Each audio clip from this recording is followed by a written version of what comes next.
Apocalypse de Jean, chapitre 21.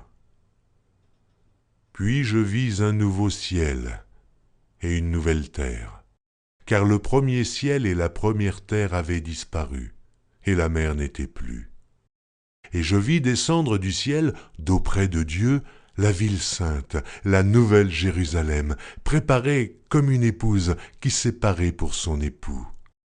Et j'entendis du trône une forte voix qui disait : Voici le tabernacle de Dieu avec les hommes. Il habitera avec eux, et ils seront son peuple, et Dieu lui-même sera avec eux. Il essuiera toute larme de leurs yeux, et la mort ne sera plus. Et il n'y aura plus ni deuil, ni cri, ni douleur, car les premières choses ont disparu. Et celui qui était assis sur le trône dit : Voici, je fais toutes choses nouvelles. Et il dit : Écris, car ces paroles sont certaines et véritables. Et il me dit : C'est fait. Je suis l'alpha et l'oméga, le commencement et la fin. À celui qui a soif, je donnerai de la source de l'eau de la vie gratuitement. Celui qui vaincra héritera ces choses. Je serai son Dieu, et il sera mon fils. Mais pour les lâches, les incrédules, les abominables, les meurtriers, les impudiques, les enchanteurs, les idolâtres et tous les menteurs, leur part sera dans l'étang ardent de feu et de soufre, ce qui est la seconde mort. Puis un des 7 anges qui tenaient les 7 coupes remplies des 7 derniers fléaux vint, et il m'adressa la parole en disant : Viens, je te montrerai l'épouse, la femme de l'agneau. Et il me transporta en esprit sur une grande et haute montagne. Et il me montra la ville sainte, Jérusalem, qui descendait du ciel d'auprès de Dieu, ayant la gloire de Dieu. Son éclat était semblable à celui d'une pierre très précieuse, d'une pierre de jaspe, transparente comme du cristal. Elle avait une grande et haute muraille.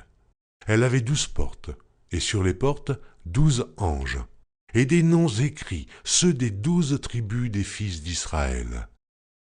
À l'Orient, 3 portes, au nord, 3 portes, au midi, 3 portes, et à l'Occident, 3 portes. La muraille de la ville avait 12 fondements, et sur eux les 12 noms des 12 apôtres de l'agneau. Celui qui me parlait avait pour mesure un roseau d'or, afin de mesurer la ville, ses portes et sa muraille. La ville avait la forme d'un carré, et sa longueur était égale à sa largeur. Il mesura la ville avec le roseau, et trouva 12 000 stades. La longueur, la largeur et la hauteur en étaient égales. Il mesura la muraille et trouva 144 coudées, mesure d'homme, qui était celle de l'ange. La muraille était construite en jaspe, et la ville était d'or pur, semblable à du verre pur. Les fondements de la muraille de la ville étaient ornés de pierres précieuses, de toute espèce. Le premier fondement était de jaspe, le second de saphir, le troisième de chalcédoine, le quatrième d'émeraude, le cinquième de sardonyx, le sixième de sardoine, le septième de chrysolite, le huitième de béryl, le neuvième de topaze, le 10e de chrysophrase, le 11e d'hyacinthe, le 12e d'améthyste. Les 12 portes étaient 12 perles. Chaque porte était d'une seule perle. La place de la ville était d'or pur, comme du verre transparent. Je ne vis point de temple dans la ville, car le Seigneur Dieu Tout-Puissant est son temple, ainsi que l'agneau. La ville n'a besoin ni du soleil, ni de la lune pour l'éclairer, car la gloire de Dieu l'éclaire, et l'agneau est son flambeau. Les nations marcheront à sa lumière, et les rois de la terre y apporteront leur gloire. Ses portes ne se fermeront point le jour, car il n'y aura point de nuit. On y apportera la gloire et l'honneur des nations.